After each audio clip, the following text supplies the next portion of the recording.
As soon as I started laying this out, it reminded me of something I did a few years ago. Well, it was almost 6 years ago now, with our incoming 8th graders and freshmen in our youth ministry. And we would poll everybody because we wanted to see our growth, right? We're going to teach, we're going to set up all these things. We want to see the growth in our kids. And one of the questions on it was, how often do you pray? And at 8th grade, there was still kids answering that, or 6th grade, actually, sorry. It was for 6th graders and freshmen.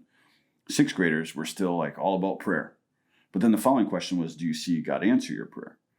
And it almost always was no. By the time they got to like freshman year or so, they weren't praying anymore because they felt like God doesn't answer their prayers.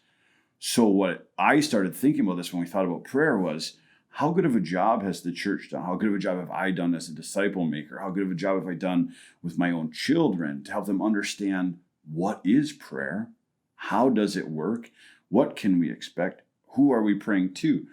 Because as you've said so much through this thing, our expectations can put a huge damper on our relationship with a God if we think he's just here to answer our prayers the way we want them answered, when we want them answered, how we want them answered. And that's what I saw in a lot of these kids, with the scary statistic of what our church denomination would put out of how many of our kids we were going to lose by the time they became Christian believing adults. A huge portion of our kids would not choose to follow Christ later in life. So as we would try to find some of those things, like where could we teach better? Where could we be stronger mentors for these people? Prayer was actually a huge one. And we saw that with our kids on mission trips. Yeah. So many don't even know how to pray, even just like a simple, like, let me just open my mouth and talk to you. Yeah.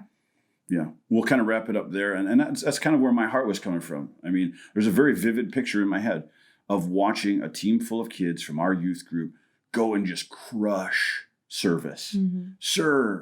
Serving at the LA Dream Center was such an amazing moment until our kids were given an opportunity to pray for the families we were serving. They just weren't sure what to do. And that's where we started having our conversations, our night meetings. And some of these things are what were coming out of that. Like, someone's always prayed for me. Youth leaders always pray for me. The really ambitious kids always pray for me. I don't know how to pray. I don't know what to pray. I don't pray anymore because I feel like God's not listening. And so when you served this up to me and I thought, oh, geez, I get to talk to somebody afresh about prayer. Maybe there's somebody that's watching this that is in that boat where they're literally sitting back and saying, I've been praying for a long time, and it's one of the reasons why I don't believe in God. This is kind of some of those things to change and shift so that you can see. And I think it starts with knowing the one true God, his character, his promises, what he represents as the God and creator of the world, and where we are allowed to pray. I mean, there's some prayers that God gives us that says, challenge me in this. Like, see that I am faithfulness. Other ones are more like you said, they could take tens of years to unfold themselves, but they still show themselves worthy on behalf of God. And that was kind of my heart on prayer.